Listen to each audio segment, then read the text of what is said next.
The rain hadn't touched Charleston in over a week, but that morning the clouds hung low over the marshes, heavy like a breath waiting to be let out. Inside Al's diner, just off the corner of East Bay and Queen Ray, Tucker stirred his coffee 3 times before setting the spoon down exactly parallel to the edge of his napkin. His hands were clean, worn, quiet. He didn't speak much, but everyone in the diner knew who he was.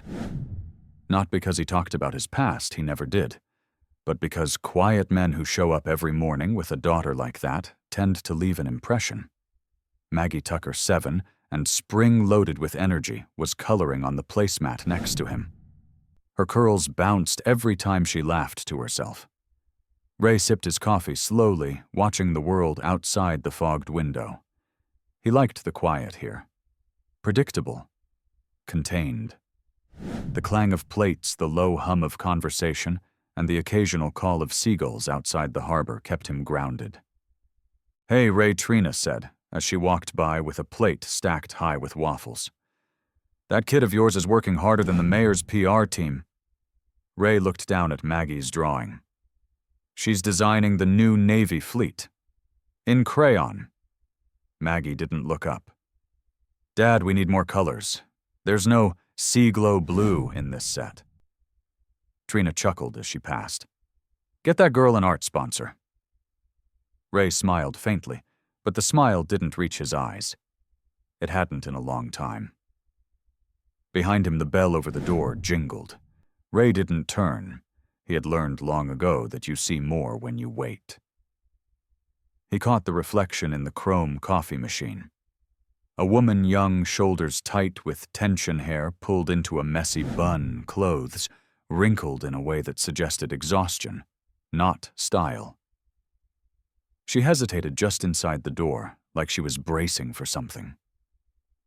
Maggie looked up from her drawing, blinking. "Daddy?" She looked sad. Ray turned slowly. The woman spotted the counter seat beside him, half-empty booth, plenty of space, and moved toward it like she didn't quite believe it was real. Her movements were careful, like someone used to walking on emotional eggshells. "Hi," she said to the waitress. "Just coffee. Please." Her voice trembled at the edges, not in a dramatic way. In a way you'd only catch if you were listening for the kind of tremble that comes from holding too much inside for too long. Ray glanced at Maggie. She was watching the woman now with quiet curiosity, her crayon paused mid-stroke. Miss Maggie's voice was soft, like a question wrapped in concern. "Do you want to use my yellow? It's the sunniest one." The woman turned her head slowly. Her eyes, green and red-rimmed, landed on Maggie, then Ray, then back to the girl. She blinked like someone remembering what kindness felt like. She smiled, or tried to. "That's sweet of you." "Thank you." Maggie handed her the crayon. "You look like someone who needs more sunny." Ray didn't interrupt. He never interrupted when Maggie did this. He just studied the woman carefully. Her name wasn't his business yet, but her fear was. It sat with her like a shadow. The door opened again. This time the change in the room was immediate. Not loud, not spoken. Just different. The way some patrons went quiet. The way Al stopped wiping down the counter. Ray didn't have to turn. He felt it. The weight of watching eyes. Men in polished loafers and tailored jackets, smiles that didn't reach their eyes. One of them scanned the room with that fake, humble confidence that always meant entitlement. They didn't order food. The woman stiffened. Maggie leaned in closer to Ray. "Daddy." Ray placed his hand lightly over hers. He didn't look at her.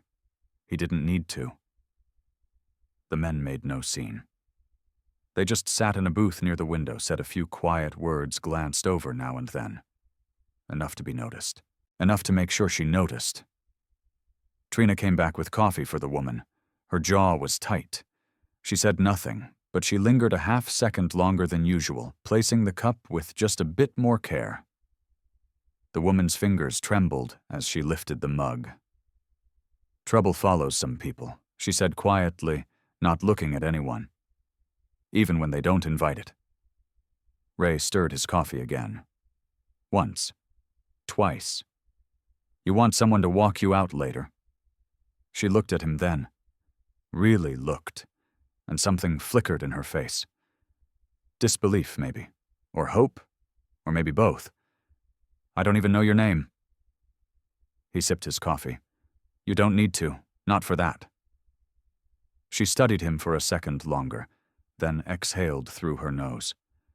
Her hands found the crayon again and started drawing absent-mindedly on a napkin. "You remind me of someone," she murmured. Ray glanced at her sketch. It wasn't great art, but it was sincere. A sun, a boat, a girl holding an umbrella. Maggie leaned over. "That's me," she said proudly. The woman nodded. "I think it is." Outside, the sky darkened slightly, the rain still holding off, but the wind beginning to shift. Ray felt it, not the weather, but the change, the kind of shift you only feel when something's about to break loose from the quiet. He paid the bill in cash, helped Maggie into her coat, then turned back toward the woman. "Would you like a ride?" he asked. She hesitated, then nodded. Trina watched from behind the counter, lips pressed tight. Al stepped out from the kitchen, wiping his hands on a dish towel. "She okay?" he asked quietly. Ray didn't answer directly, just paused at the door and glanced back toward the men. "They're not going to follow her," he said. Al gave a slow nod. "That's what I figured." As they stepped out into the breeze, Maggie reached for the woman's hand. "You can keep the crayon," she said. "Yellow looks good on you." The woman didn't speak, but she didn't let go of Maggie's hand either. Back inside, Al picked up the napkin left on the table. He studied the childish drawing, the sun, the girl, and now a third figure standing beside them. A tall one. Protective. Present. He folded it gently and placed it under the counter. Something told him the story had just started.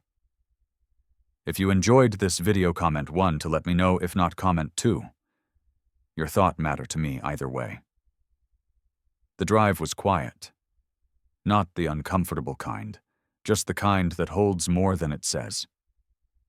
Rain tapped softly on the windshield as Ray guided the truck along the marsh-lined road, the diner's neon glow already behind them. Maggie sat in the back seat, humming to herself as she flipped through her drawing pad. Up front, the woman held the yellow crayon between her fingers like it meant more than it should. "I'm sorry," she said, suddenly, her voice breaking the silence like a pebble dropped into still water. "For causing a scene?" Ray kept his eyes on the road. There wasn't a scene.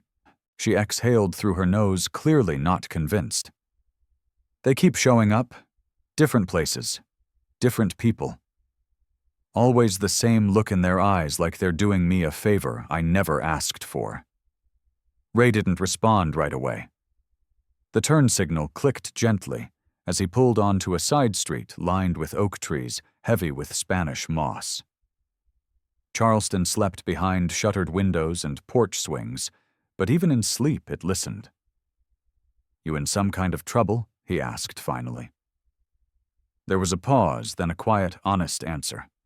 "Not the kind that breaks laws, just hearts." Ray glanced over. Her eyes were on the side mirror, watching the shadows. "I'm Avery," she added softer now.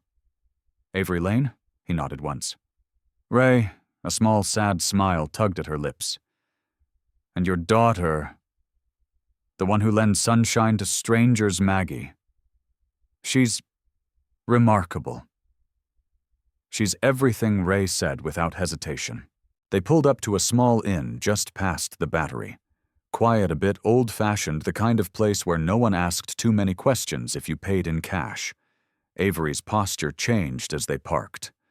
Her shoulders stiffened again, the graceful lines of her face hardening with whatever memory lived there. "This is where you're staying?" Ray asked. "For now." She didn't move right away, just sat there gripping the door handle but not pulling it. Her reflection in the passenger window looked like a woman at war with herself. "I left something," she said suddenly. "Back in Virginia. A version of me I didn't want to become." Ray turned to face her fully. "What brought you here, I don't know. I just drove. I kept going until I found somewhere that felt quiet enough to think. And then I saw the diner. Saw the two of you." Maggie peeked over the seat. "Are you going to be okay, Miss Avery?" Avery looked back at her, and for a moment she looked like she might cry, but she didn't. "I think I might be, sweetheart. I really think I might." Ray stepped out of the truck and came around to open the door for her. She hesitated, then stepped out slowly, wrapping her coat tight around her. The rain had eased, but the wind still carried the chill of something unsettled. Before she could thank him again, he asked, "You need someone to check in with you tomorrow." Avery blinked. That wasn't what she expected. That would be," she swallowed. "Yes, I'd like that." Ray nodded once. "I start work early, but I can stop by around lunch." She smiled, small but honest. "Lunch sounds good." As she walked up the steps, she paused on the porch and turned back. The porch light cast a soft glow on her face, pulling the gold from her hair. "You didn't ask what I'm running from." Ray looked up at her. "Didn't need to. You already left it behind." That answer held her there for a beat too long. Back in the truck, Maggie rested her chin on the edge of the front seat, watching Avery disappear behind the door. "Is she going to come back to the diner?" Maggie asked. Ray looked into the rearview mirror. "Maybe. I hope she does," Maggie whispered. She looked like someone who needed to see something kind. Ray didn't say anything, but the way he gripped the steering wheel told its own story. The next day, Charleston shook off the rain like a memory. The sun returned not bold, but present. Ray moved through the base with quiet efficiency, clearing the hallways, repairing a leaky faucet, checking the boiler room. He liked the work. It didn't ask for conversation. It asked for care, and he could give that without effort. But his mind wasn't quiet. At noon, he stepped out of the shipyard's side gate, the Charleston breeze brushing against his face. He made his way to the inn, unsure if she'd still be there. She was. Avery sat on the front steps, a takeout cup in her hand, legs crossed at the ankle, dressed in jeans and a sweater that looked far too thin for December. She looked different in the daylight, less fragile, more unfinished. "I wasn't sure you'd come," she said as he approached. "I said I would." She stood brushing a lock of hair behind her ear. "I didn't sleep much. Kept thinking about yesterday." He waited. "I'm not used to people showing up for me," she said. "Not without a reason." Ray shrugged slightly. "You didn't look like someone who should be left alone." She smiled at that, but it faded just as fast. "Can I ask something?" "Sure. You don't know me. You have a daughter to protect. Why help a stranger?" Ray looked out toward the street where the trees whispered in the breeze. He thought for a long moment. "Because one day someone helped me when I didn't deserve it. And I never forgot what that felt like." Avery's breath caught, but she nodded. "That's a better answer than I expected." He glanced back at her. "You expecting people to let you down?" "Usually." They walked in silence for a few steps before she asked, "Do you ever miss it?" Ray didn't ask what she meant. He already knew. Some days, he admitted. The order, the certainty, the version of myself that felt useful. And now he paused. "Now I try to be quiet enough to hear what Maggie needs, and strong enough to give it." Avery turned to face him. That's the most useful thing I've ever heard. She tucked her hand into her coat pocket. Her fingers brushed something. She pulled out the crayon. Yellow. I kept it, she said quietly. I don't know why. You don't have to, he said. I want to, she replied. He nodded once. Across the street, a black sedan slowed as it passed. Ray noticed it. Just a glance. Nothing dramatic. But he saw Avery notice too, and how her body tensed just slightly. You know that car, he asked. Her silence was answer enough. Ray didn't push, but his jaw shifted slightly. You hungry? He asked instead. Avery blinked. I thought you were working. I've got 20 minutes, and you look like someone who hasn't had a hot meal in a while. She laughed lightly and for the first time. You're direct. I'm a dad. They crossed the street, the yellow crayon still in her hand.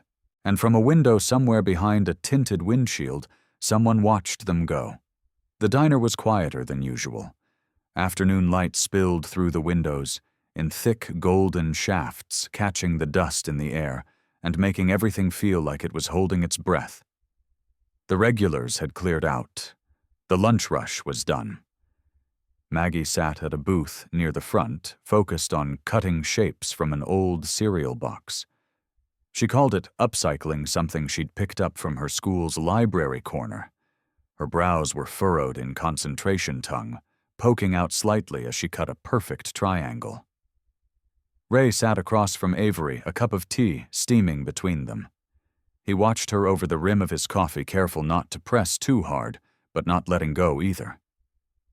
Avery looked better than she had yesterday, less like someone on the edge of vanishing.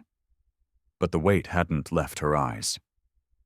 I've been engaged twice, she said suddenly, without looking up. Ray waited, both times to people I didn't choose. She finally lifted her gaze. I know how that sounds. I know how lucky it is on paper, but when the choice isn't yours, it doesn't feel like a gift. He didn't interrupt. I was born into rules, she said. Schedules, reputations, image. My mother, she never needed to say much. Just a look, just that quiet, cold way of reminding me what I owed her. Ray stirred his coffee slowly. And what do you think you owe yourself? Avery blinked. That question knocked something loose. I don't know, she whispered. I've never asked that before. Outside, a breeze lifted the corner of Maggie's cereal box creation. She caught it and looked up, her voice a quiet offering. Everyone gets to be the boss of their own story, she said, not quite realizing how heavy those words would land. Avery smiled, blinking back something that stung in her eyes. Your daughter should be writing books. She writes life, Ray said softly. One chapter at a time. Avery shifted, tracing the edge of her teacup with one finger. I wasn't running from something terrible, she said. It wasn't abusive. It wasn't cruel. It was controlled, designed. Every part of my life had a role, a purpose, an expectation. Ray studied her. You don't have to justify what didn't feel right. Her eyes flicked to his. But it looked right. To everyone. A decorated naval family. A fiancé with connections. A future planned like a blueprint. Except I was the structure being built, and no one asked if I wanted to be anything else. Did you tell your mother Avery's laugh was short? Tell her, Ray.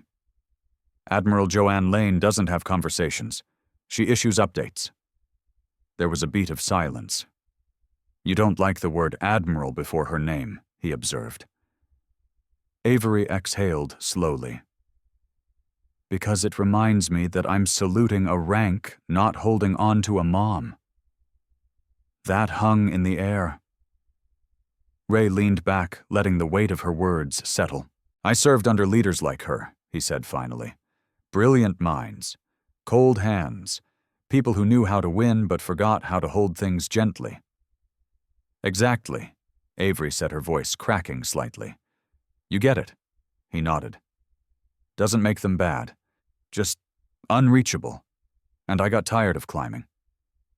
A gust of wind pushed against the diner windows, rattling them just slightly. Ray glanced out. The black sedan wasn't there, but that didn't mean anything. You know the men from yesterday, he asked. Avery's lips tightened. Not personally, but I know the family they represent. Dangerous. Not in the way people usually mean. Just powerful. Influential. The kind of people who make sure your voice is never the loudest in the room. Ray didn't look away. And they want you to go back. They want me to remember what my last name is worth. He gave a slow nod. And what's it worth to you? She smiled bitterly. Less every year. At the far end of the diner, Trina approached, wiping her hands on a towel. I hate to interrupt whatever deep and painful therapy this is, she said, but your little girl just made me a friendship badge and told me I earned it for being consistent and sparkly. Ray chuckled under his breath. She's not wrong, Avery said, looking up at Trina. You've got a good shimmer about you. Trina placed the badge on her apron like it was a medal of honor. Well, I've never been called sparkly by a runaway heiress before, so today's going in my diary. Avery blinked. You know who I am? Trina raised an eyebrow. Sweetheart, I watched you grow up on the cover of Navy Times and social pages. You think Charleston's that big, people around here notice when a lane girl shows up without the usual flash. Avery flushed suddenly, uneasy. Don't worry, Trina added, softening. You're not news in this diner. You're just someone who needed a good cup of tea and a place to breathe. Avery looked like she might cry again, but didn't. Instead, she nodded. Thank you. Trina winked. You just focus on staying human. Let us handle the coffee. As she walked away, Avery whispered, She's incredible. She's been through more than she shares, Ray said. But she never stopped showing up. Avery turned back to him. Is that what you do, just keep showing up some days? That's the only power I've got. Their eyes held each other for a moment too long. Not romantic yet. But something in the air shifted. Not attraction. Recognition. A sense that maybe, just maybe, they weren't entirely alone in their tiredness. Then Maggie appeared standing beside the table with a folded paper creation. I made a sailboat, she announced, so Miss Avery can remember she's not stuck. Avery took it with both hands, moved beyond words. Her fingers trembled as she unfolded the tiny paper boat and saw what was drawn inside a smiling sun and the words, Sail your own story. She looked at Maggie, her voice caught in her throat. You're going to change the world. Maggie shrugged. Maybe. But first I'm going to get pie. She skipped away. Avery looked at Ray. Is it always like this with you two? Pretty much, he said quietly. Her expression shifted something between longing and fear. Then, very gently, she said, What happens when the rest of the world catches up to me? Ray didn't blink. Then you'll know you have somewhere to return to. She nodded, holding the boat like it might carry her somewhere better. And from the booth behind them, someone stood. A man with a polite smile, gray blazer, and a napkin left untouched. He walked out without a word. Ray saw him. Avery didn't. But Ray's eyes narrowed just slightly as the door closed behind him. If you enjoyed this video, comment 1 to let me know. If not, comment 2. Your thought mattered to me either way. The knock came just before sunrise. Not the kind of knock that asks, the kind that announces. Ray was already awake, standing at the kitchen sink, watching the first streaks of gold stretch across the Charleston skyline. The morning was quiet, the kind of soft stillness that made him wish it could stay untouched. He looked toward the front door, knowing before he opened it that his day had changed. Maggie was still asleep, curled up on the couch under a blanket she'd dragged from her bed in the middle of the night. She said she'd had a dream she didn't want to talk about, just asked if she could be near him. He didn't ask questions. He just nodded and tucked the blanket tighter around her. Now he moved slowly, deliberately. Unlocked the deadbolt. Opened the door. There she stood. Admiral Joanne Lane. In full uniform. Her presence hit like a memory you thought you'd buried. Hair pinned back with clinical precision. Medals polished, not showy, just perfect. The eyes that scanned Ray were sharp, calculating, but not unkind. There was something behind them. Fatigue, maybe. Or worry dressed as steel. She didn't speak right away. Just took him in like she was trying to read a file without opening it. "Mr. Tucker," she said finally. Her voice carried weight. Not volume. "Wait."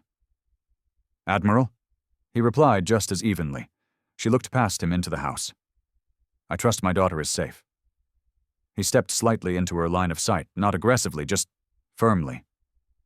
"She's sleeping," he said. "She had a long day." Joanne's jaw tightened.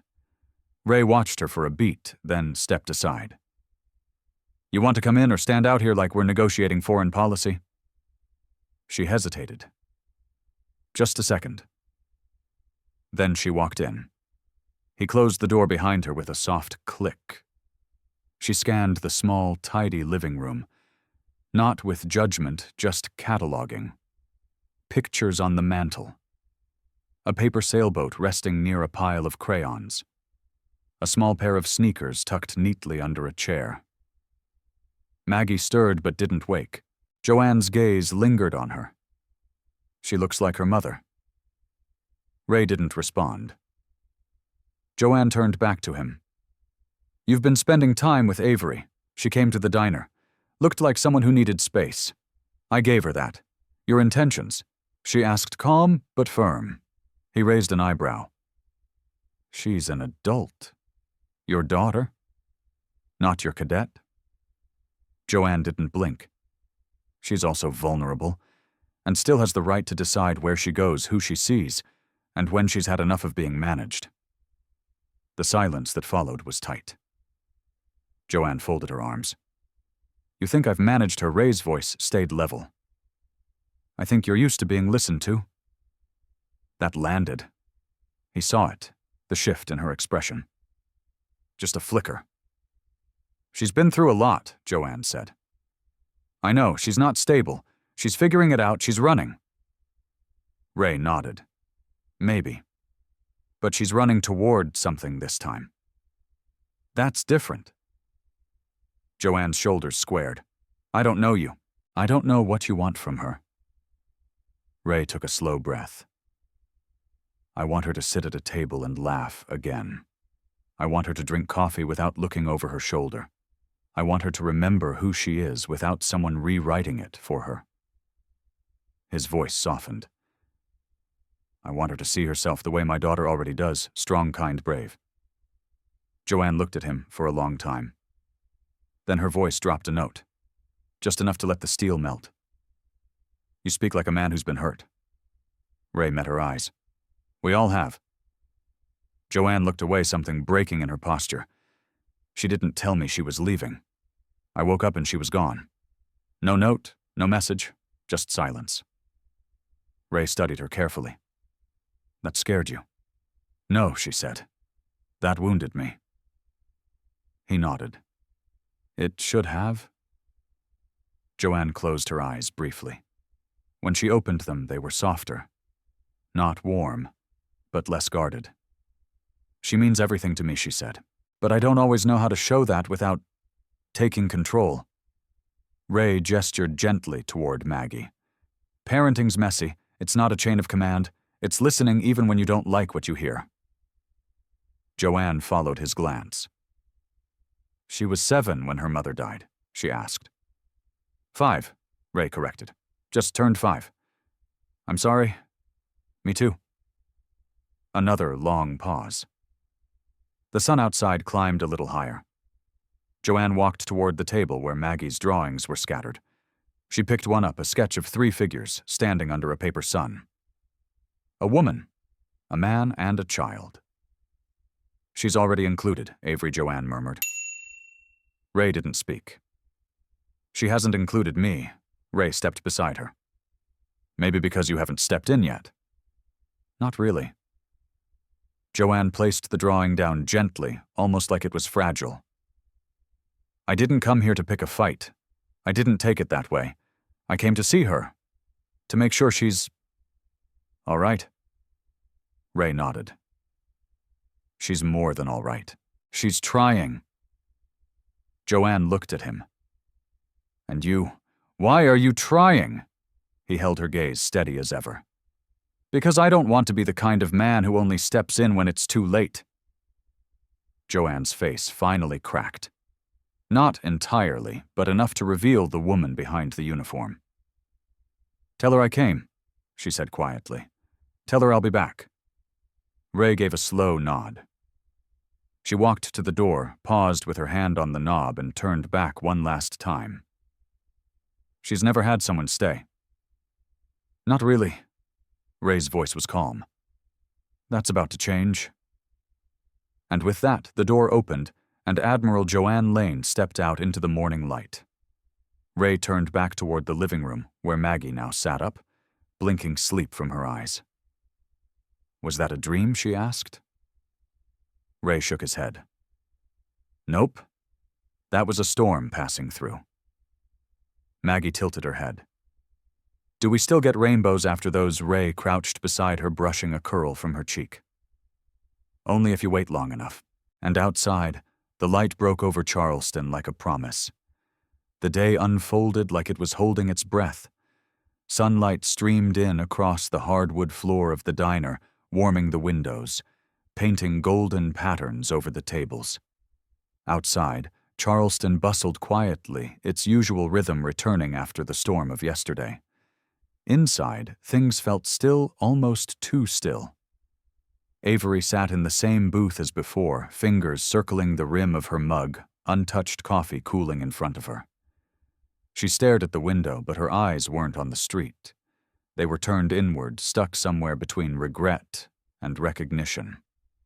Ray approached slowly, sliding into the booth across from her. He didn't say anything right away. He just sat there, steady, solid. The kind of presence you don't have to ask for. She came, didn't she? Avery asked without turning. Ray gave a soft nod. This morning? Avery closed her eyes. Did she look worried or furious? Neither, he said. She looked like someone who's been pretending to be stronger than she feels. Avery let out a shaky breath. I used to think she didn't feel anything, she said, that she ran on logic and orders and expectations. But lately, I think it was fear dressed up as discipline. She said she'd be back, Ray told her. Avery's voice was small. I'm not sure if I want her to. Ray leaned forward. Why? She looked at him now, really looked at him, and something in her expression softened. Because I don't know who I am when I'm not reacting to her. Ray didn't speak. He just waited.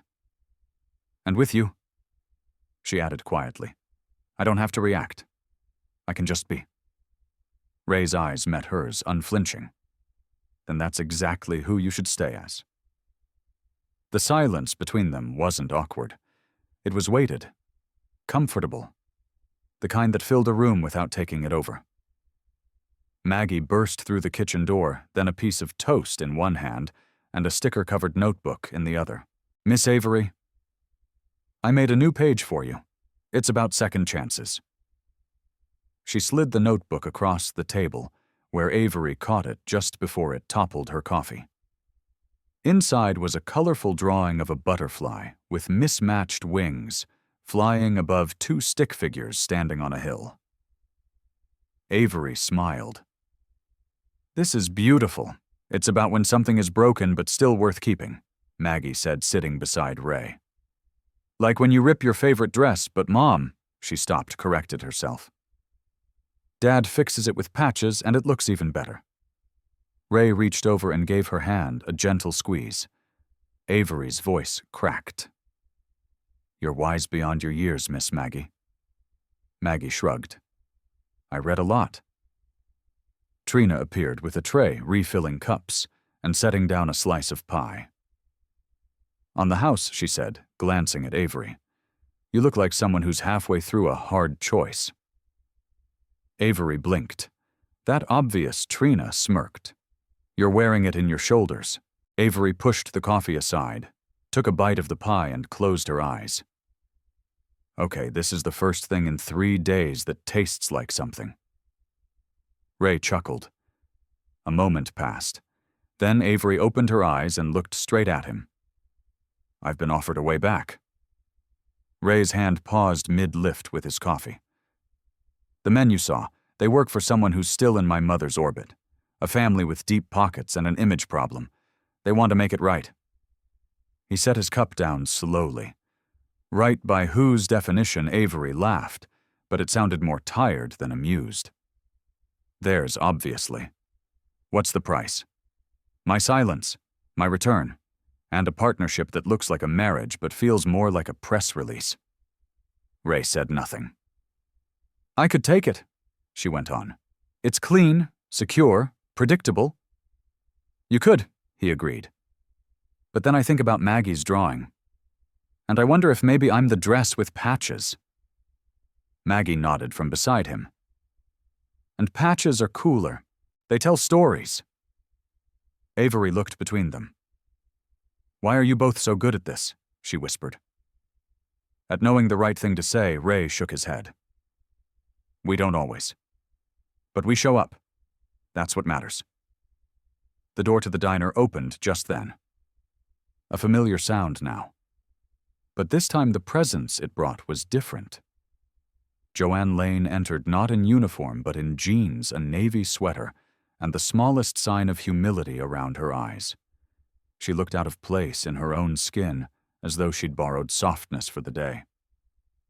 The whole room seemed to pause. Avery stood slowly. They faced each other with a silence thick enough to touch. Joanne spoke first. "You look better than you did 2 weeks ago." Avery blinked. "I feel worse." Joanne gave a small, tight nod. "Honest. That's new. I'm learning." Another pause. "I came to talk," Joanne said. "Not order.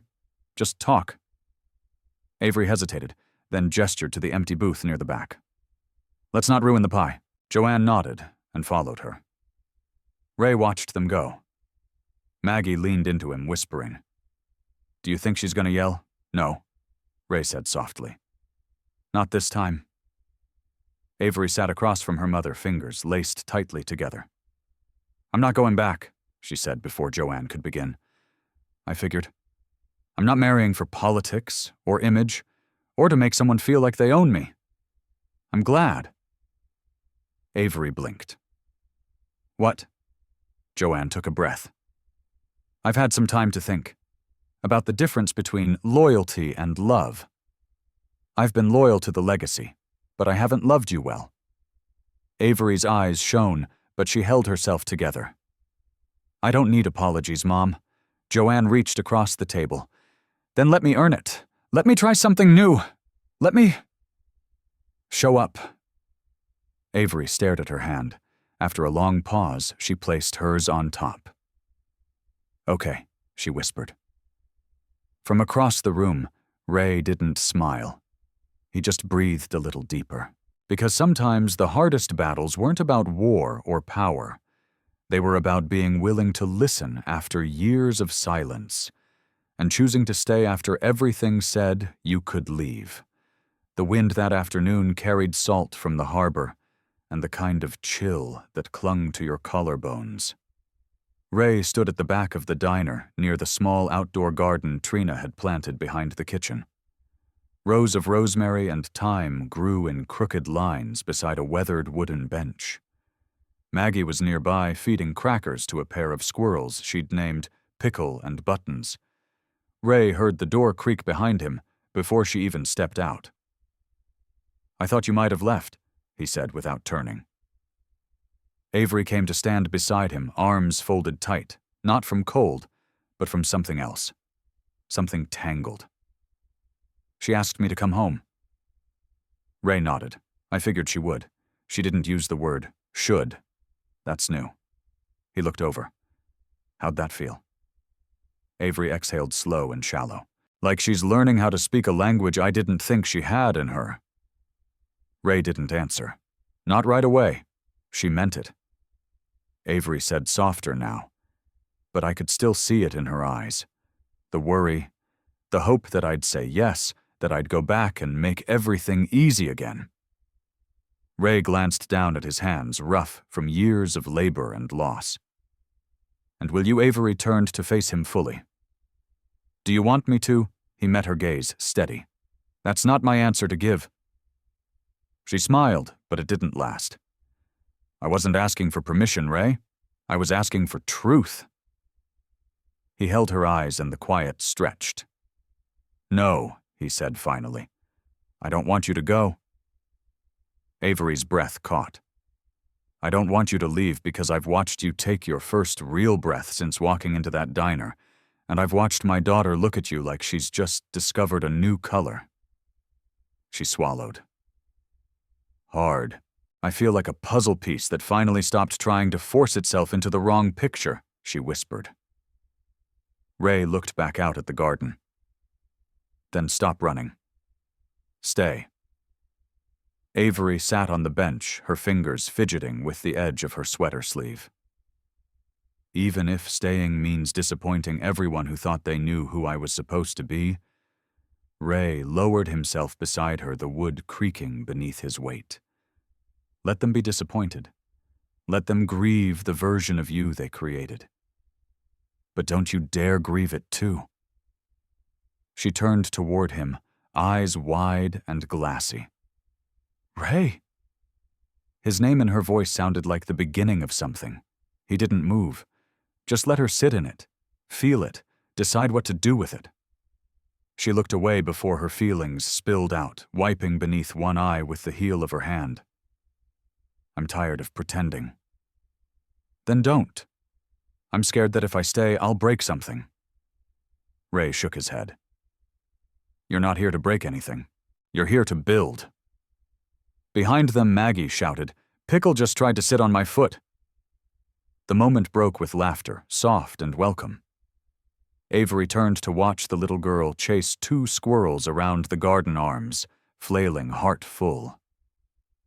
She's incredible, Avery whispered. She doesn't know what holding back means, Ray said. She's going to love big, probably get hurt big too.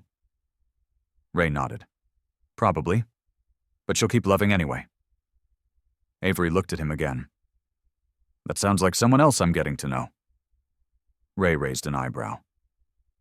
Me, she smiled. You've got this thing, Ray Tucker. You make people want to try again. He didn't answer, but the flush that crept up his neck said enough. Avery leaned back against the bench, head tilted toward the sky.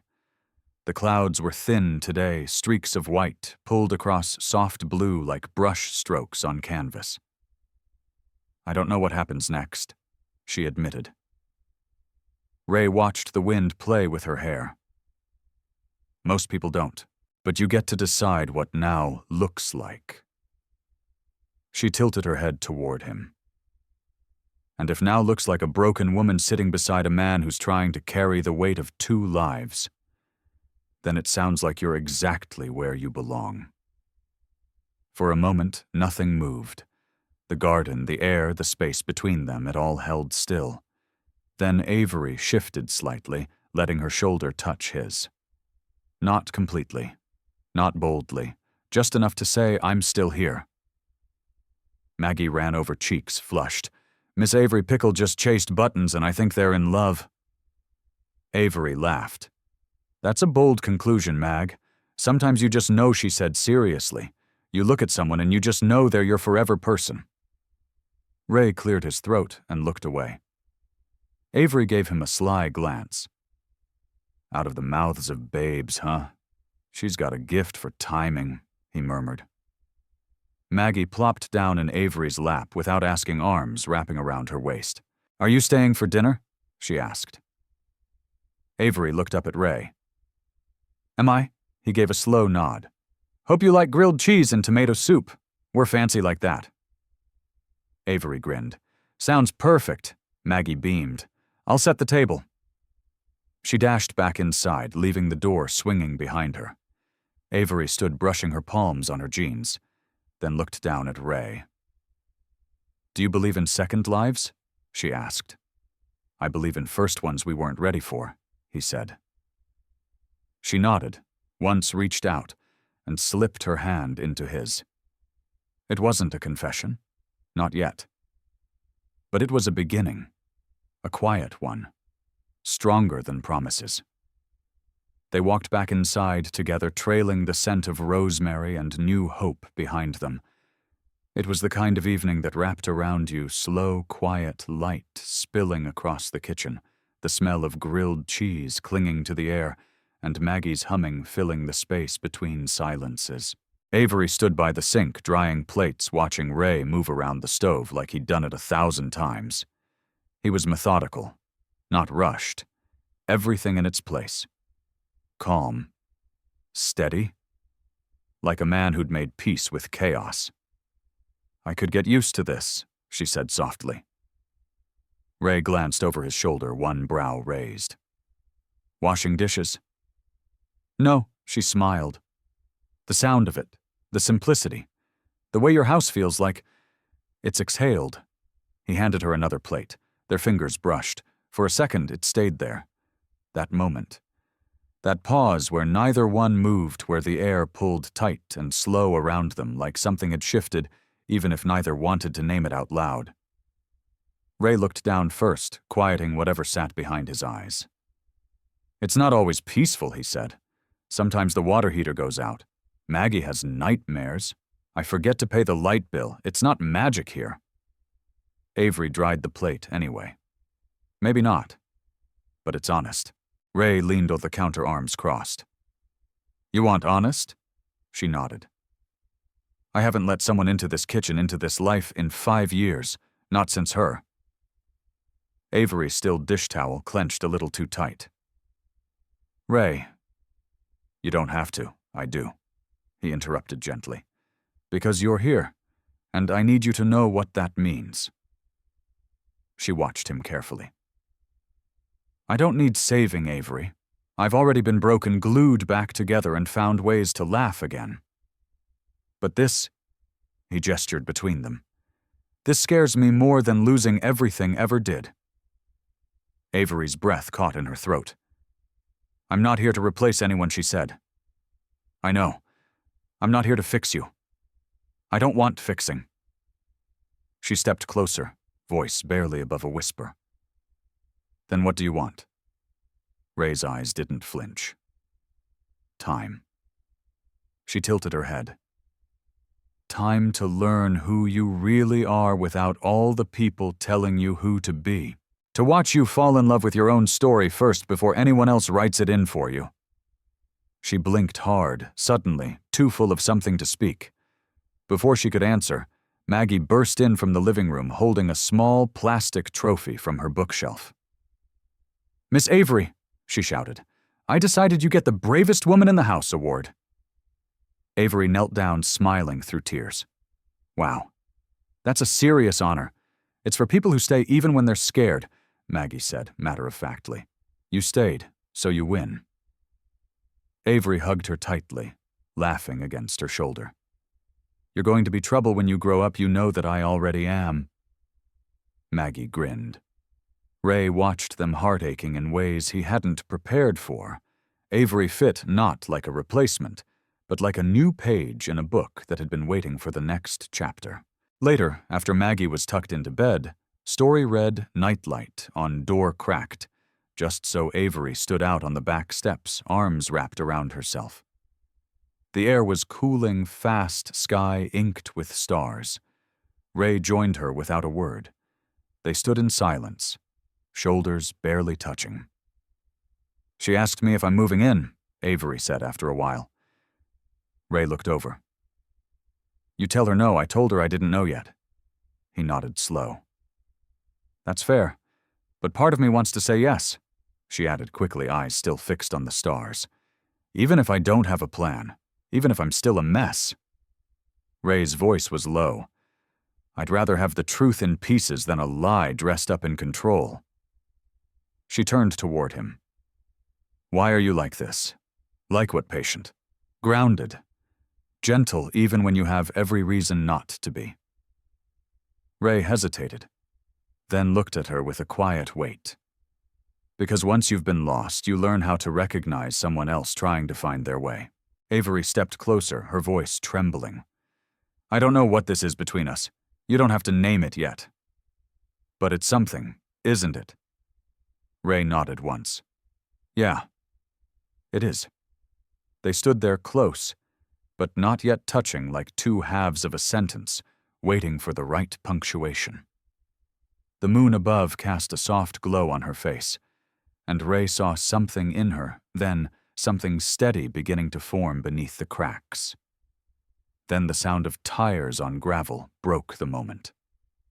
A sleek black car slowed to a stop near the curb.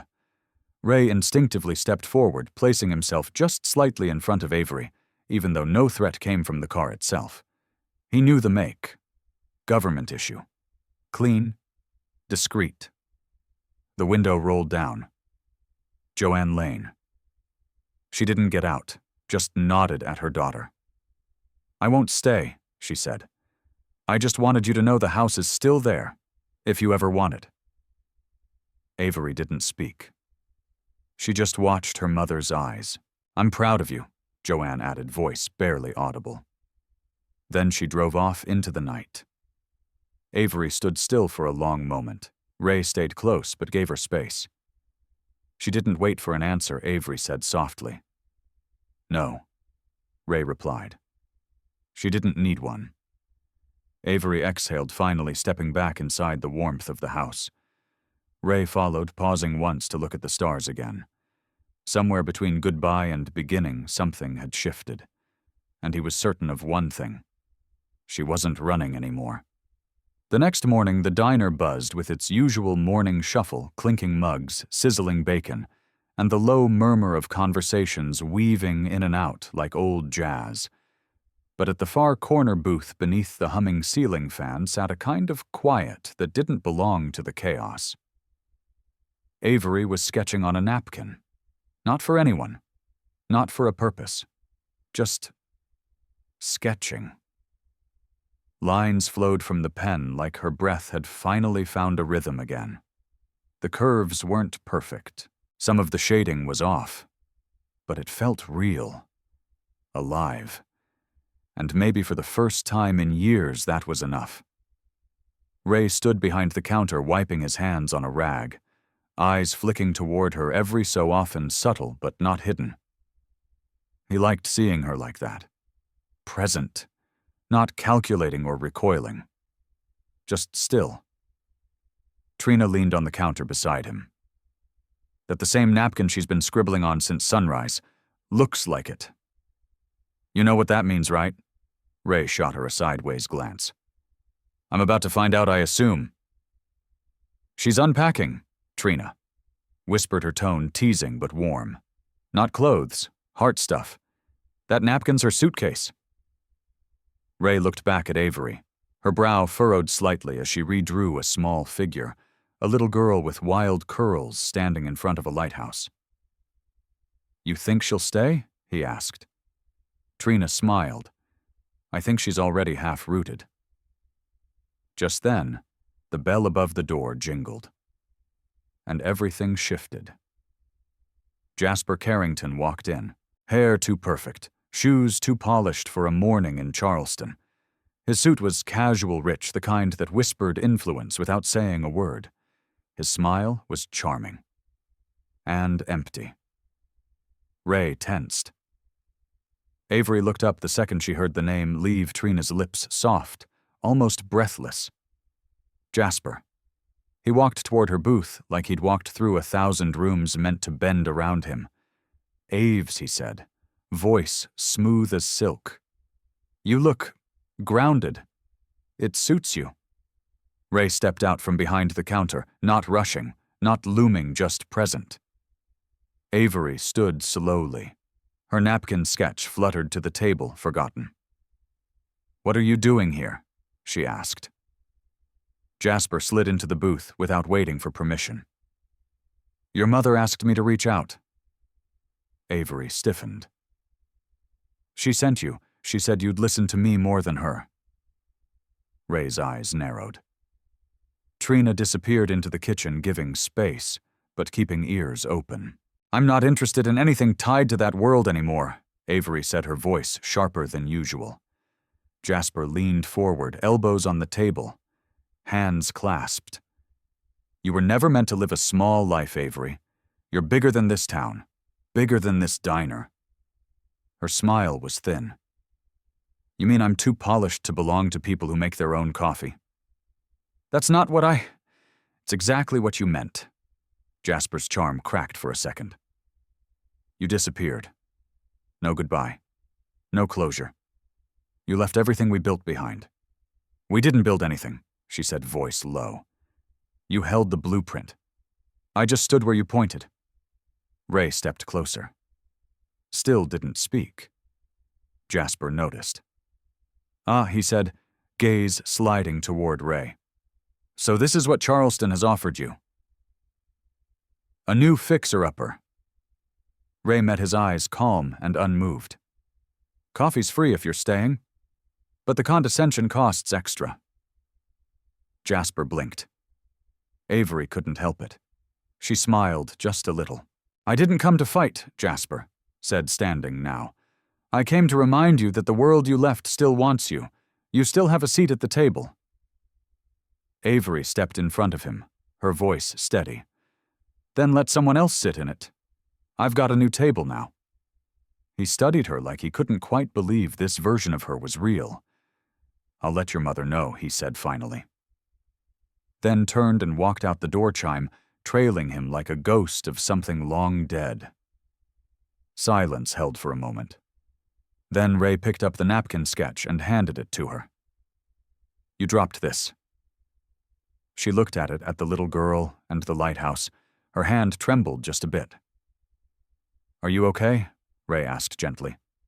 "I thought I'd be more rattled," she admitted. "But all I feel is done. Like that chapter doesn't get to edit me anymore." Ray stepped closer. "That's because it doesn't." Avery folded the napkin slowly, carefully. "Do you think people can change their story halfway through?" Ray nodded. "I think the brave ones do." She looked up at him. "And the foolish ones, they try to write someone else's." She smiled, soft but sure. "I think I was both, for too long." Ray tilted his head, and now she slid the folded napkin into her back pocket. "Now I'm choosing the ending." Maggie's voice echoed from the back hallway, filled with urgency. "Dad, Miss, Avery, come quick." They both rushed toward the Soundheart skipping. Maggie stood in front of a poster tacked to the community bulletin board, a flyer for the upcoming Charleston Harbor Art Fair. Her finger pointed at the bottom. "They're having a showcase for local stories told through art. That's you, Miss Avery. You could tell your whole journey." Avery stared at the flyer, something lighting behind her eyes. "It's in 2 weeks," Maggie added. "You could draw your way through everything, like chapters, like a book." Ray looked at her quiet and hopeful. "And Avery, she just breathed." "Maybe," she said, "maybe it's time to let the world see the version of me I'm finally proud of." And for the first time, she didn't say it with fear in her voice. She said it with conviction. The rain had come gently overnight, washing the streets clean and leaving the air thick with the scent of wet earth and promise. The sky was still gray, but the kind that made colors seem deeper, like everything around you had soaked up a little more meaning. Inside the diner, the lights glowed warm against the gloom outside. The usual morning rush was lighter today, the regulars quiet, tucked into booths, like stories waiting to unfold. Avery sat at a table near the window sketchpad, open sleeves, rolled up pencil moving in fluid strokes. Her hair was pinned loosely, a few strands falling down as if they couldn't be bothered to behave. Her eyes narrowed with focus, but there was softness around them now. Like the armor had melted and in its place, something real. Ray watched her from behind the counter, hand wrapped around a coffee mug. He hadn't said much since Jasper left yesterday. He didn't need to. Some truths were better left to settle before you spoke over them. She looked up, suddenly catching him mid-thought. What she asked with a half-smile. He shrugged. You look like you're drawing something that matters. I am, she said, flipping the pad around. It was a sketch of the lighthouse from the harbor, but this time there were 3 figures standing beneath it. A tall man, a little girl, and a woman not clinging to either but standing between them. Grounded. Ray stared at it for a long beat. That's us? He asked quietly. Avery nodded. I didn't mean to draw it like that, she said, but my hand kind of knew before my head did. Ray walked over, sat down across from her. You think this story ends with the 3 of us? He asked, voice low. She didn't answer right away. I think this story begins with us, she finally whispered. For the first time, I'm not trying to escape something. I'm choosing something. Ray studied her face. Do you ever wonder if it's too fast? Too much all the time, she admitted. But you feel like a place I recognize, not because of history, but because of peace. That sat between them, quiet and enormous. Then Trina appeared at their table holding a small white envelope. Her brow was creased. This came in the mail slot just now. No return address. But it's for you. Avery frowned, took the envelope. Her fingers trembled just slightly as she tore the top open. Inside was a folded piece of thick cream paper. Elegant handwriting danced across it. She read silently. Once. Twice. Her breath stuttered. Ray leaned forward. What is it? Avery passed it to him. It was a formal invitation, an exclusive showing at the private Langford Gallery hosted by a prominent patron in D.C. Her name was listed as a featured artist. Not a request. A decision already made. Below the message in neat ink. Let this be your return to the circles where you belong. Charleston can't contain you. No signature. Ray looked up at her brows, low. You didn't apply for this. I haven't spoken to anyone in that world in months. He set the invitation down gently. It's her. Avery nodded. My mother. Ray exhaled through his nose. She's not done trying to shape your story. She thinks she's giving me an opportunity. She's offering you a chain with a velvet ribbon. Avery rubbed her temples. What if I'm tempted? Ray's voice dropped. Then be tempted. Just don't forget who you've become without the noise. She sat back in her chair, arms folded tight across her chest. I want to show my work. I want people to feel something when they see it. But not if it means walking back into a life that hollowed me out. Maggie came over then, climbing into the booth beside Ray like she'd always belonged there. You look sad, she said to Avery, pressing her cheek against her arm. Avery brushed her hand over Maggie's curls. Just confused. Want to hear what I learned today? Avery nodded. Maggie grinned. Sometimes butterflies don't know they've changed until they land on something new, and their wings surprise them. Ray blinked. Where'd you learn that? He asked. Miss Althea at the library told me. She said change feels weird until it feels like freedom. Avery stared at Maggie, eyes filling again. I think I'm your butterfly, she whispered. Ray placed his hand on the table, palm up. Not grabbing, just offering. Avery reached across, curling her fingers into his. No words passed between them. None were needed. Outside, the rain had stopped. The clouds were thinning. And in the diner, A woman who used to run from everything found herself sitting still, choosing to stay, even when the world called her elsewhere. Because some beginnings didn't start with grand entrances or gallery lights. Some began in places with checkered floors, lukewarm coffee, and a hand that simply didn't let go. The sun rose behind a veil of mist, casting the Charleston harbor in soft light.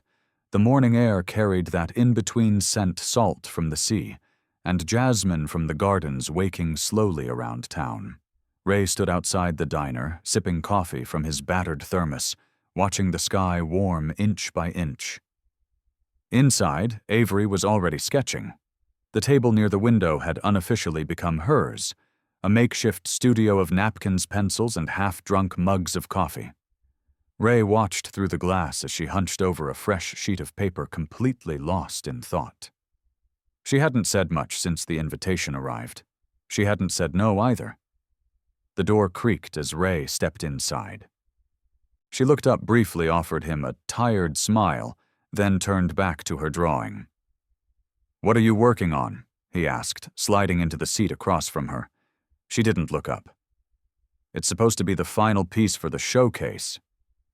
"The art fair," he asked. A nod. "What is it?" She hesitated. "It's not done." "Let me guess," he said. "It's one of those abstract things you can't explain until you're done and crying on the floor." That pulled a laugh from her. "Close." Ray leaned in. "You want to show me?" Avery slowly flipped the pad around. It wasn't what Ray expected. The sketch showed 3 versions of herself standing side by side. One in a tailored suit face, composed but eyes empty. One in the middle of a storm hair wild body bent like she was fighting something no one else could see. And the last barefoot paint on her hands, hair loose, holding Maggie's hand. Ray stared at it for a long time. "That's heavy," he finally said. "I didn't plan it," Avery admitted. "But I think it's the most honest thing I've drawn." Ray leaned back, arms crossed. "So which version are you taking to the fair?" She met his gaze. "That's what I can't figure out." He was quiet for a beat, then said softly, "What if you brought them all?"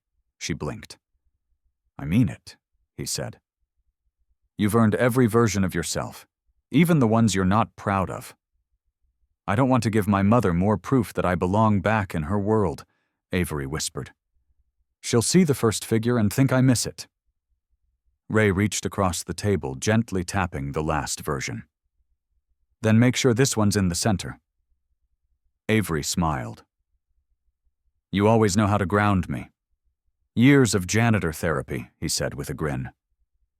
She stared at him for a moment longer, then said, "Ray, if this grows into something more, this gallery, this attention, I don't know where that takes me." "I do," he said steady. "It takes you further into who you really are. And what if who I really am doesn't fit into this life, into you or Maggie?" He held her gaze. "Then we find a way to stretch." Avery looked away quickly, blinking hard. "I'm not used to people making space for me. You've been asking the wrong people." They sat there quiet and close until Trina interrupted with a soft knock on the table. "Hate to break this moment," she said, eyes kind, "but there's someone here asking for you, Avery." Avery frowned. "Who?" She didn't say her name. Avery rose slowly, a knot already forming in her stomach. In the foyer, a woman stood with an umbrella still dripping rainwater onto the rug. Her navy coat was too formal for the weather, her expression unreadable. "Joanne Lane." Avery froze. Joanne spoke first. "May I come in?" Trina looked to Avery for a cue. Avery gave a slow nod. They walked to the booth near the back, away from the regulars, away from Maggie, who sat in the kitchen drawing with Al. Joanne sat, upright posture perfect. Avery remained standing for a moment before finally sitting down. "I wasn't expecting you," she said. "I assumed that," Joanne replied. "You haven't returned my messages." Avery gave a small, tired laugh. That's because I wasn't sure I wanted to hear more reasons why Charleston is a temporary distraction. I didn't come to say that. Avery tilted her head. No. Joanne's lips pressed together. She opened her purse and pulled out a small photograph, sliding it across the table. It was a picture of Avery as a child, no more than 8, covered in paint, beaming up at the camera. Behind her was a canvas with stick figures and stars. I found that in your old desk drawer, Joanne said. I'd forgotten how much color you used to see. Avery stared at the picture. Her breath caught somewhere between her chest and her throat. I thought I was protecting you. Joanne continued, her voice quieter now. By molding you, polishing you, preparing you for a world that swallows the soft. You erased me, Avery whispered. I didn't know how to love you any other way, Joanne admitted. But I see it now, in what you've built here, in that little girl who looks at you like you hung the moon. Avery looked up sharply. You saw Maggie. She was at the window, Joanne said. Ray introduced her. She offered me a sticker. That pulled a laugh even from Avery. Joanne inhaled deeply. You don't owe me your life, Avery. Or your art, but I hope, maybe, you'll let me see what comes next. Avery folded the photo gently, like it was fragile. Like it mattered. I'm not walking back into your world, she said. I wouldn't ask you to, but I might invite you into mine. Someday. Joanne gave a single shaky nod. That would be more than I deserve. Avery didn't answer. She just let the silence hold. Then gently she reached across the table and placed her hand on the photo palm down. Joanne stood, said nothing more, and left. Ray watched from a distance, arms crossed, chest tight with something he couldn't name. Later that evening, Avery sat on the back steps of the house sketchpad in her lap, Maggie asleep upstairs. Ray joined her wordless the way he always did. She looked over tear tracks, dried on her cheeks.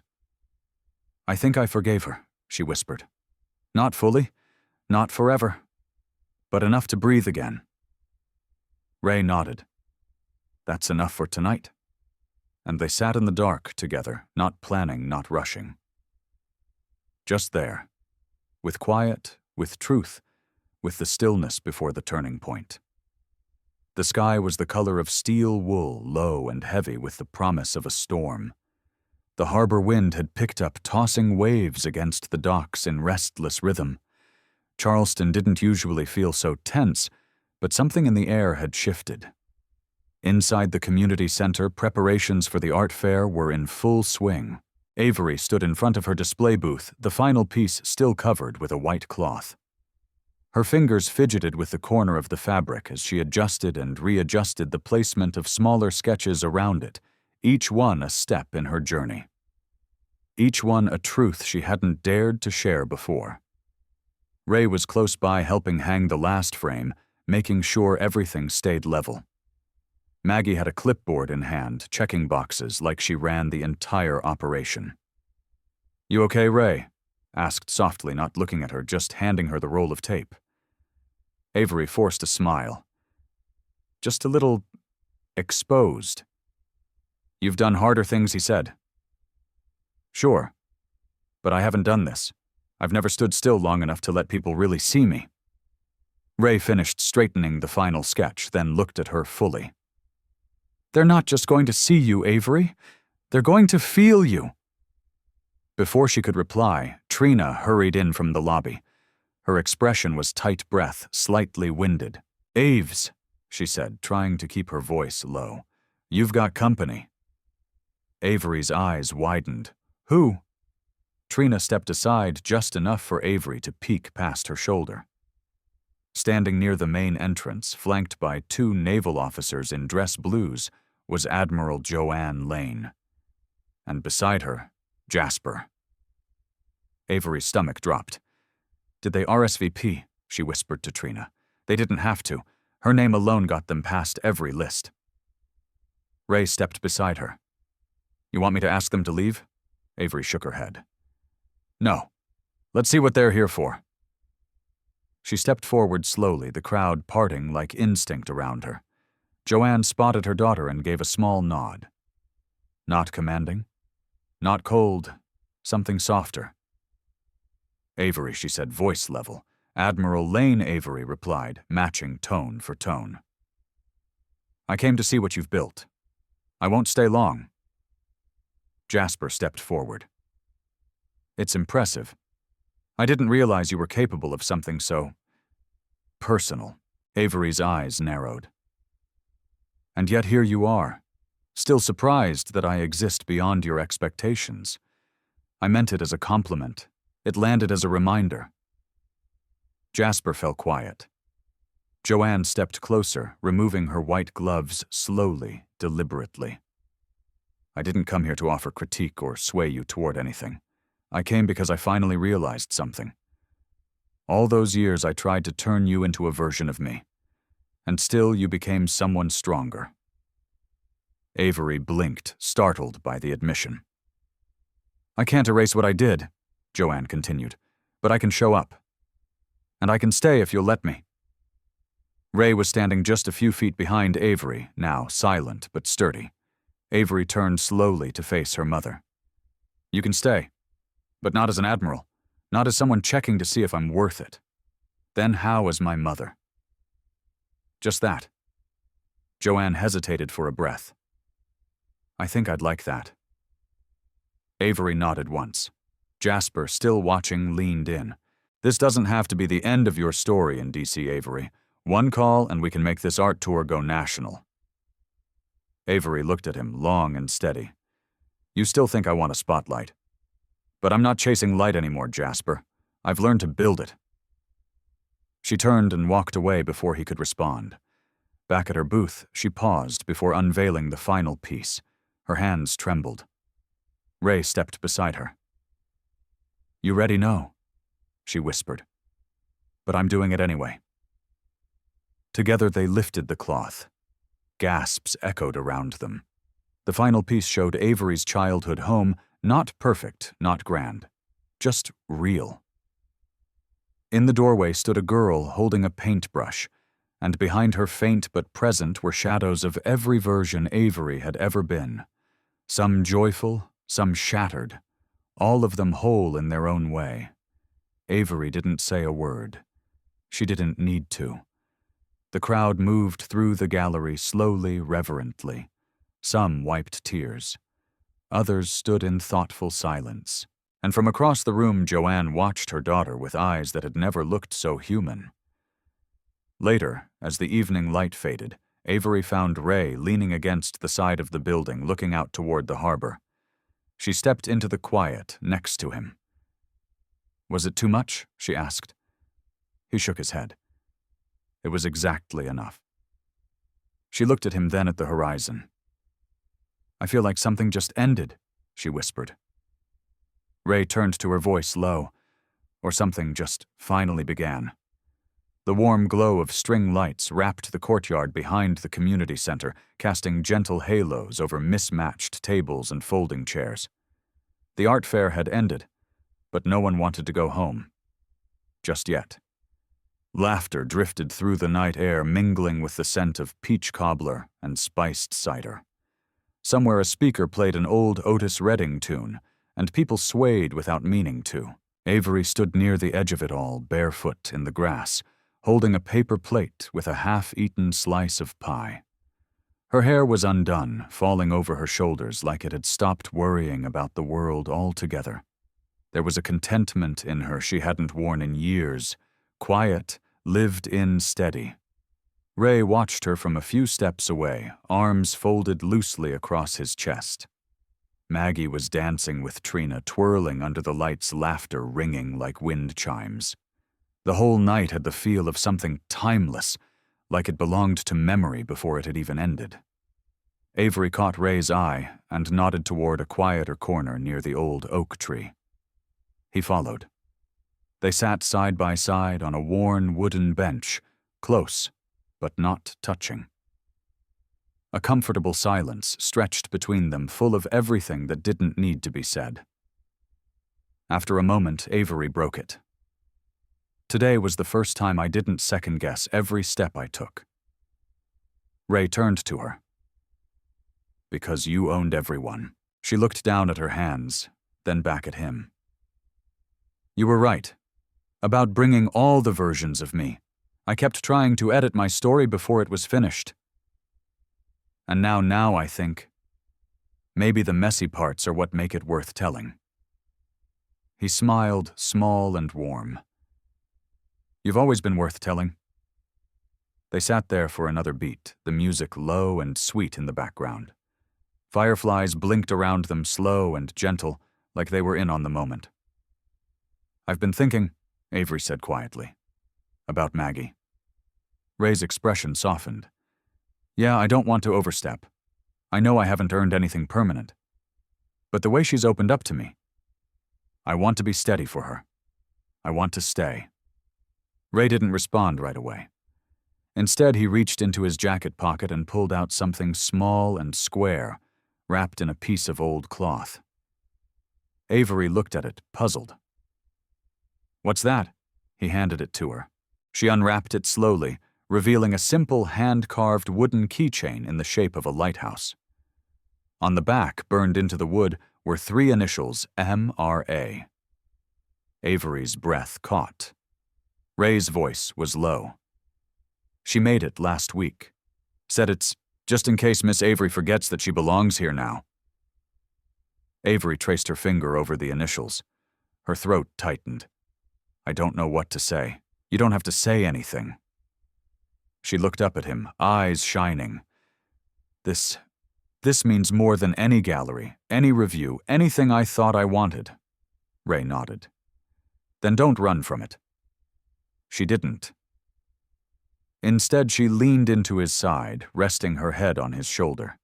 He placed his arm gently around her, and they sat like that, 2 souls finally quiet enough to listen to the beat of something real.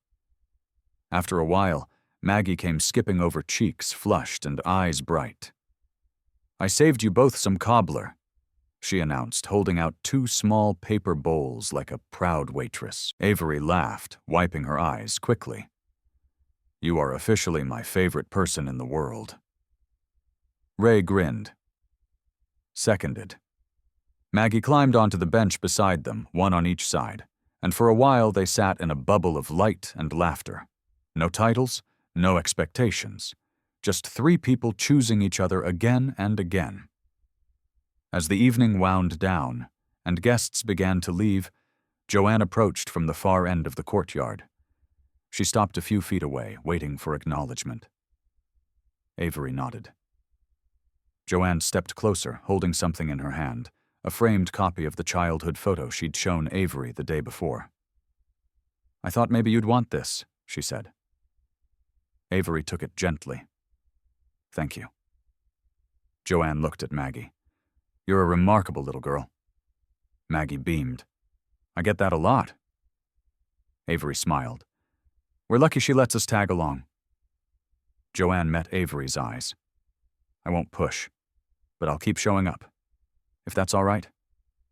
It is, Avery said softly. That's more than enough. Joanne nodded, and with a small, grateful smile, she turned and walked back into the crowd. The music faded into a soft hum, and night folded over them like a warm blanket. Maggie leaned against Avery. Do you think we'll have nights like this forever? Avery glanced at Ray, then back down at Maggie. I think if we keep choosing each other, we just might. And under the Charleston stars, wrapped in the gentle hush of something sacred they did.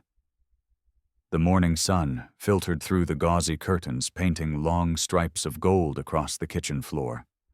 The house was quiet, except for the occasional creak of old wood settling and the gentle hum of the coffee maker. Avery stood barefoot in front of the sink, her hands wrapped around a chipped mug.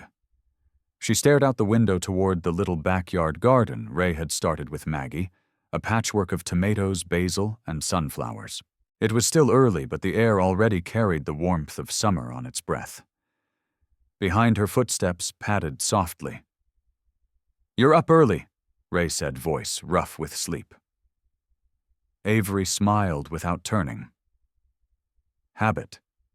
When I'm at peace, I wake with the sun. He walked over and poured himself a cup of coffee. That's a sentence most people only say after therapy. Or after finding their way back to themselves, she said. He leaned against the counter beside her. You've been quiet since the fair. I've been full, she said finally, looking at him. But not the kind of full that weighs you down. The kind that holds you together. Ray reached for her hand. That sounds a lot like peace. She nodded slowly. It is. But it also scares me. He frowned slightly. Why? Because for the first time I have something I don't want to lose. He didn't answer with words. Instead, he pulled her gently into a hug. She leaned into him, burying her face in his chest, letting the steadiness of his heartbeat calm the storm she hadn't even realized was still there. From upstairs came the sound of Maggie humming, followed by a thud and a muffled, I'm okay. Avery laughed. That child is chaos wrapped in sunshine. Ray grinned. She takes after her mom. Avery looked up at him. That doesn't hurt to hear anymore. Later that afternoon, the three of them drove out to the edge of town. Ray had suggested a visit to Sullivan's Island, a little stretch of beach that never felt crowded even on warm days. Maggie wore a floppy sun hat and carried a bucket and shovel like she had serious business to attend to. Avery walked along the shoreline, shoes in hand, feeling the wet sand pull slightly at her feet with each step. Ray kept pace beside her sleeves, rolled up pants rolled to the calf, watching the horizon. This is the first time I've been to the ocean without feeling like I needed to escape something, she said. Ray looked at her. You ever think maybe the ocean wasn't the escape?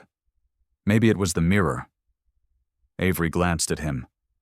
It reflects what we carry, he said. And now, it reflects peace. She looked out at the water, then back at the shore where Maggie was building a lopsided castle, humming to herself, completely in her world. I could stay in this life forever, Avery whispered. Ray's expression shifted. Something flickered behind his eyes. What she asked immediately alert. He exhaled slowly. There's something I haven't told you. Her heart tightened. Okay. He stopped walking, turning to face her fully. A couple weeks ago I got a call. From the Navy. A contractor spot opened, training work, nothing dangerous. It's in Pensacola, 6 months. Just part-time. Good pay. Avery blinked. Are you thinking about taking it? I was, he said. Before me, before us. She didn't respond. The wind blew gently around them, carrying the distant sound of waves and Maggie's laughter. Ray stepped closer. I didn't bring it up because I didn't want to drop something on you while you were finding your feet again. And then, I didn't want to lose this.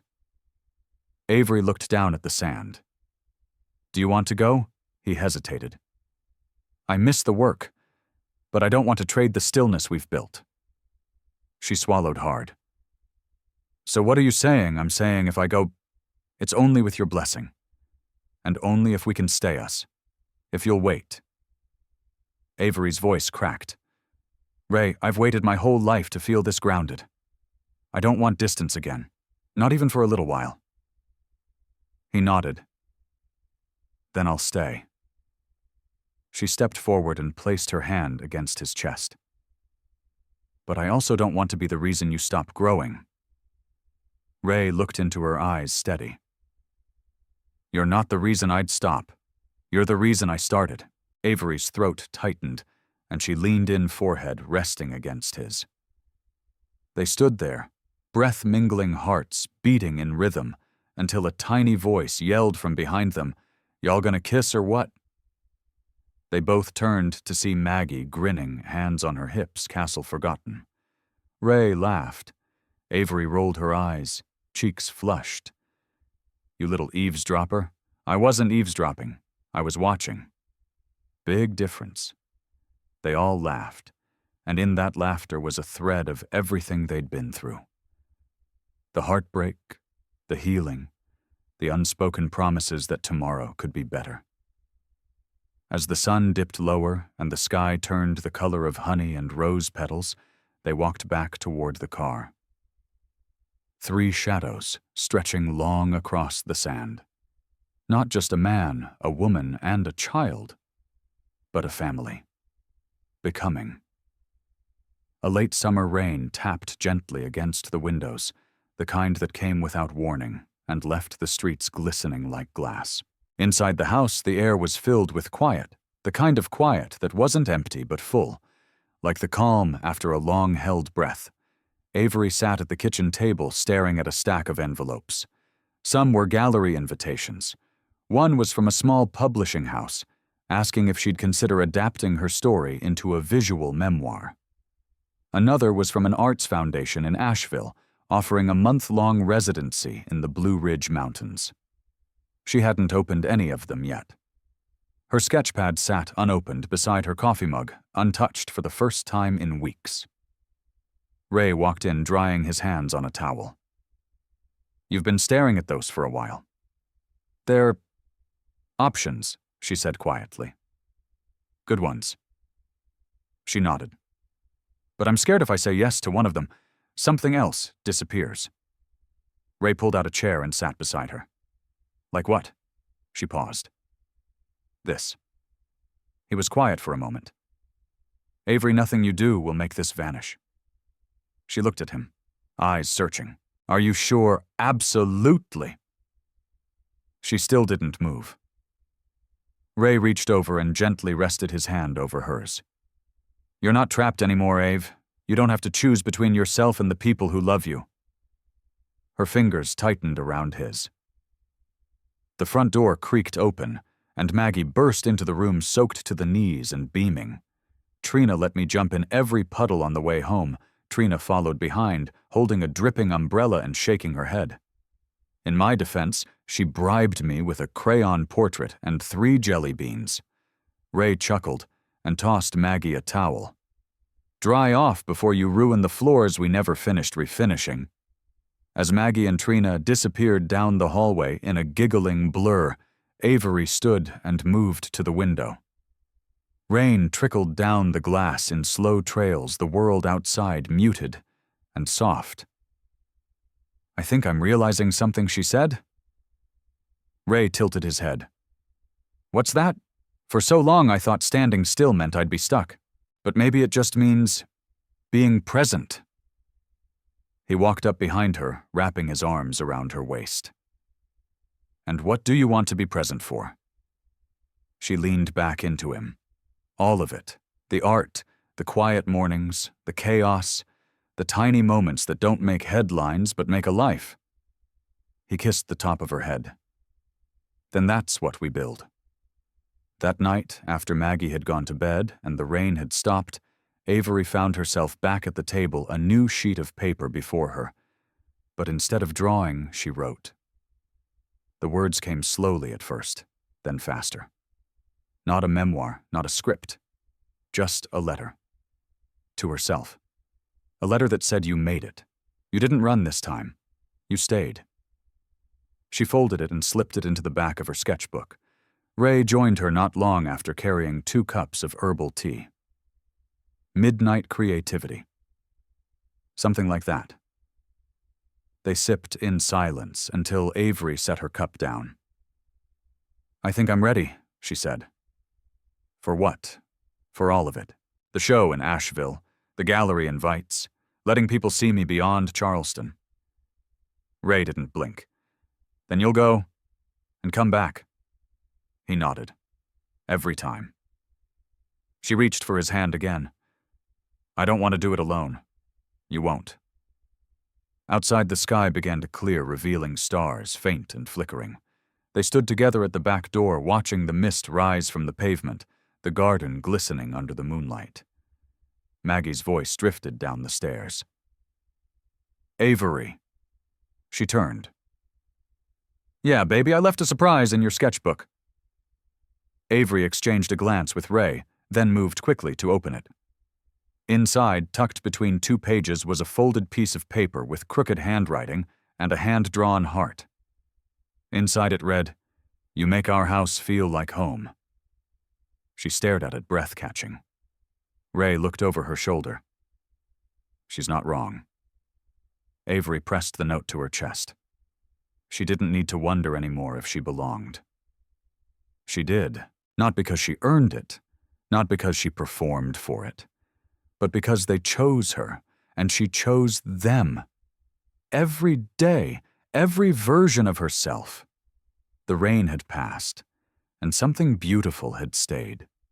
The morning started quiet, soft sunlight, spilling across the hardwood floor, the smell of cinnamon and coffee floating through the house. Avery stood in the kitchen barefoot, in one of Ray's oversized t-shirts, humming a tune she didn't realize she knew. There was something about mornings like this, ordinary, unremarkable, and yet whole. Maggie was at the table, still in her pajamas, fiercely focused on her cereal and the drawing she was working on beside it. Every few seconds, her little tongue poked out in concentration as her crayon swept across the page. Ray walked in, adjusting the sleeve of his flannel shirt. He paused in the doorway, taking in the scene. He didn't say anything at first, just watched. A smile spread across his face. Not the kind that asks for attention. The kind that settles deep, because you realize you've arrived at a life you didn't think you'd ever have. Avery glanced up and caught him staring. What she asked, tilting her head. Just making sure this isn't a dream. She set the mug down, walked over and slid her arms around his waist. It's not. But it sure feels like one sometimes. He kissed her forehead. You ready for today? She nodded slowly. I think I've been ready for this for longer than I knew. That afternoon, the 3 of them walked hand in hand through the glass doors of the Charleston Children's Museum. A new wing had been added, one dedicated to storytelling and emotional expression through art. And at the heart of the new exhibit was a featured installation titled Home Redefined. Avery's work. She had spent months on it, carefully curating moments, blending sketch and story, weaving in pieces of her past and present. Some of the walls held self-portraits from her years in D.C., sharp lines, muted tones. Others displayed Maggie's drawings beside hers, side by side, like echoes of each other. A visual journey of healing trust and chosen family. Near the end of the exhibit, there was a corner installation, a recreation of a small kitchen table, a coffee mug, a sketch pad, and a child's crayon note framed above it. Ray stood beside her, reading the plaque beneath the display. A home isn't built by bricks or blood.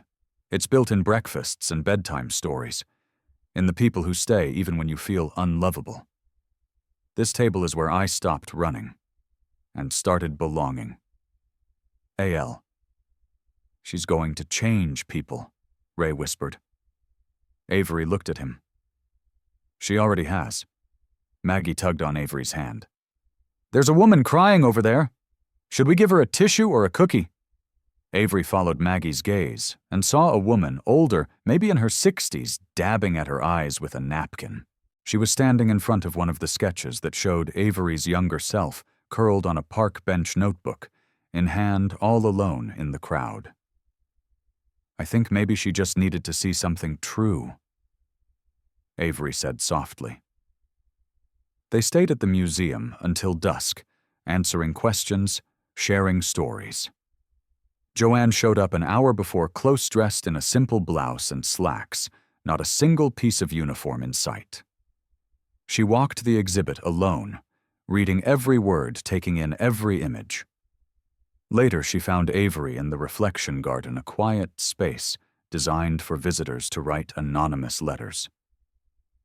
You built something powerful, Joanne said. I didn't do it alone. Joanne took a breath, then handed Avery a folded note. I left this on the board inside, but I wanted you to have a copy too. Avery unfolded the paper. The handwriting was strong, deliberate. To the daughter, I pushed away, I see you now. I hear you, and I am so deeply proud of who you've become, even if I didn't help you become her. Thank you for still letting me try. Avery folded it carefully and pressed it to her chest. I meant every word Joanne said. I know, Avery replied. And I believe you. They stood in silence, not needing to rush what had finally begun to mend. Later that night, back at home, Ray tucked Maggie into bed while Avery stood at the window looking out over the backyard garden. It had grown wild and bright sunflowers taller than Maggie basil crowding the corners. It was imperfect and alive. Ray joined her, slipping his arms around her waist. Feels like something's closing, he said. Avery leaned back against him. Or maybe something's finally rooted. They were quiet a moment. You ever think about what comes next? She asked, all the time. And I think about Sunday mornings, and road trips, and maybe a new kitchen table that doesn't wobble. She laughed. I love our wobbly table. Good, because I plan to propose at it someday. Avery turned, heart thudding. You what? Ray smiled. Not today, but someday, when it's right, when we've built even more. She looked up at him, tears in her eyes. You've already given me more than I ever asked for. I just showed up, he said. You're the one who stayed. She kissed him slow and soft. The kind of kiss that says, thank you, without needing to. From the bedroom, Maggie's voice called out. If you're kissing, keep it down. Some of us have school tomorrow. They both laughed, forehead to forehead. And in the quiet that followed with the world soft around them, Avery whispered, I'm home. Not the kind of home with walls or doors, but the kind with arms that held you through the storm, and hearts that stayed even when it was hard, even when it would have been easier to walk away. Because sometimes love doesn't come crashing in. Sometimes it just chooses you, again and again.